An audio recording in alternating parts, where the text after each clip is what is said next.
طلباء، آج ہم سماجیات کی کتاب کا آغاز کرنے جا رہے ہیں۔ 12ویں کی نئی کتاب میں 6 اسباق ہیں۔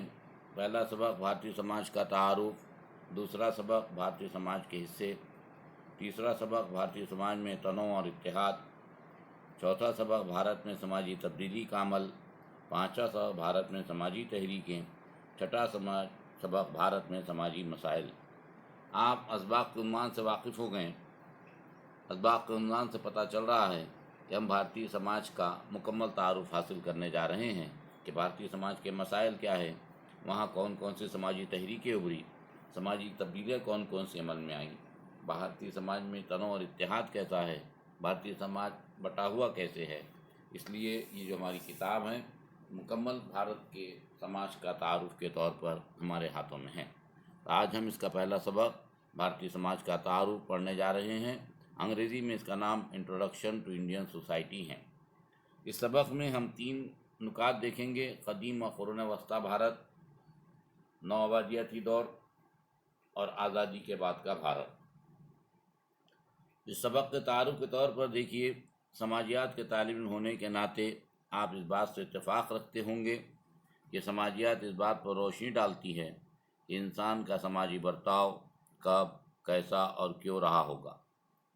ماہرین سماجیات کو ان عوامل کے بارے میں جاننے میں کافی دلچسپی ہے کہ ماضی میں انسان کے سماجی برتاؤ پر کون سے عوامل اثر انداز ہوئے اور کون سے حالات اور کون سی طاقتیں ہیں جو انسان پر اثر انداز ہوئیں، اور آج بھی ہم ان سے متاثر ہو رہے ہیں۔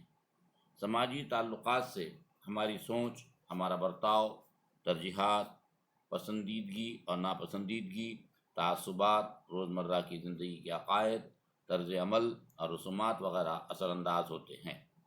مثال کے طور پر آپ کی پرورش ایسے گھران میں ہوئی ہے جہاں نماز پڑھنے سے پہلے یا عبادت کرنے سے پہلے صبح کے غسل کا رواج رہا ہو، تو اس بات کے امکانات زیادہ ہیں کہ آپ بھی اس رواج کو اپنائیں، اور یہ بھی ہو سکتا ہے کہ دوسروں کو بھی اس بات کی ترغیب دیں۔ ہماری تہذیب ہزاروں سال پرانی تہذیب ہے۔ اس وقت سماجیات کی بنیاد ایک اصول کے طور پر نہیں تھی۔ جیسا کہ آپ جانتے ہیں کہ سماجیات کی ابتدا 19ویں صدی کے درمیان یورپ میں ہوئی۔ قدیم زمانے کی تاریخ پڑھنے سے، ادب، سوانح حیات، سفرنامے وغیرہ پڑھنے سے قدیم سماجی زندگی کے بارے میں معلومات ملتی ہے۔ فنکاری کے ذرائع میں بناوٹی چیزیں اس وقت اور اس تہذیب کی عکاسی کرتی ہیں جن میں سامان و اوزار، نقشے، زیورات، مجسمے، پینٹنگ، گنبد و محراب، سکے اور ہتھیار وغیرہ سے اس وقت کے بارے میں معلومات حاصل ہوتی ہے۔ بہرحال کوئی تہذیب جو کئی ہزاروں سال پرانی ہو، اس کا خلاصہ ناممکن ہوگا۔ طلباء کو بآسانی تمام پہلوؤں سے آگاہی فراہم کرنے کے لیے اس سبق کو 3 حصوں میں تقسیم کیا گیا ہے۔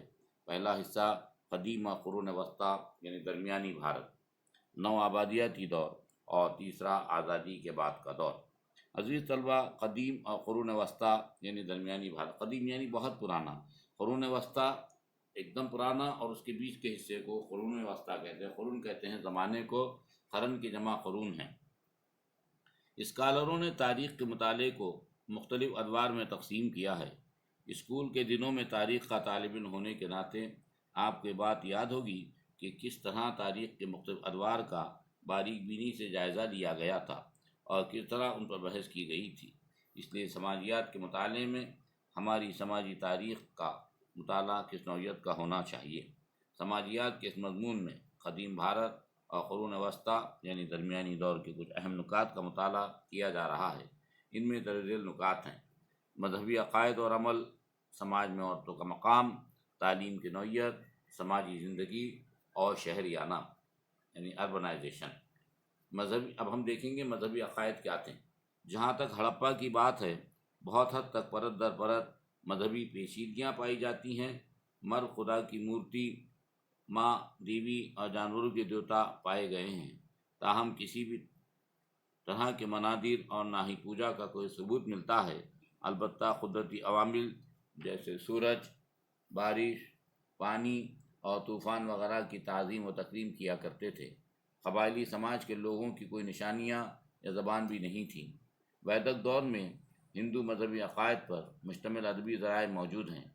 ان میں کچھ تحریری شکل میں موجود ہیں تو کچھ زبانی روایات ہیں، جیسے وید، اپوید، وید نگاس، برہمن، ارانیکاس اور مہاکاوی وغیرہ۔ ویدک دور کو دو حصوں میں تقسیم کیا گیا ہے: نمبر 1 ابتدائی ویدک دور، نمبر 2 بعد کا ویدک دور۔ ہندوؤں کے لیے پرانی اور دھرم شاستروں میں ایک ضابط اخلاق وضع کیا گیا ہے جو کرم کے قانون پر مبنی ہے، جسے وجہ اور اثر کے قانون کے طور پر بھی جانا جاتا ہے۔ ہندو اس بات پر یقین رکھتے ہیں کہ انسان اس جنم میں اگر اچھا کام کرے گا تو اگلے جنم میں اسے اچھا پھل ملے گا۔ ہندو طرز زندگی میں 4 اصول دھرم ہیں۔ نمبر 1 دھرم، صحیح راستے پر چلتے ہوئے بنا کسی بدلے کی امید رکھتے ہوئے اپنی ذمہ داری نبھانا۔ نمبر 2 ارتھ، سخت محنت کر کے حلال روزی کمانا۔ نمبر 3 کاما، صحیح راستے پر چلتے ہوئے جنسی اتحاد کے ذریعے ہوش میں خوشی حاصل کرنا۔ نمبر 4 موکش، پیدائش اور دوبارہ جنم پر یقین رکھنا اور نجات حاصل کرنا۔ اسکالر لوگوں کا ماننا ہے کہ ابتدائی ویدک دور پیشوں کے لحاظ کم سخت تھا اور جاتی پر منحصر تھا، جو پیدائشی طور پر جانا جاتا تھا۔ جاتی کا نظام برہمن طبقے میں پاکی اور آلودگی کی بنیاد پر تھا۔ برہمن طبقے کے اس پس منظر کے خلاف وہاں بالادستی کے فلسفے ابھرے، جن میں وردھمان، مہاویر اور گوتم بدھ نمایاں نظر آتے ہیں۔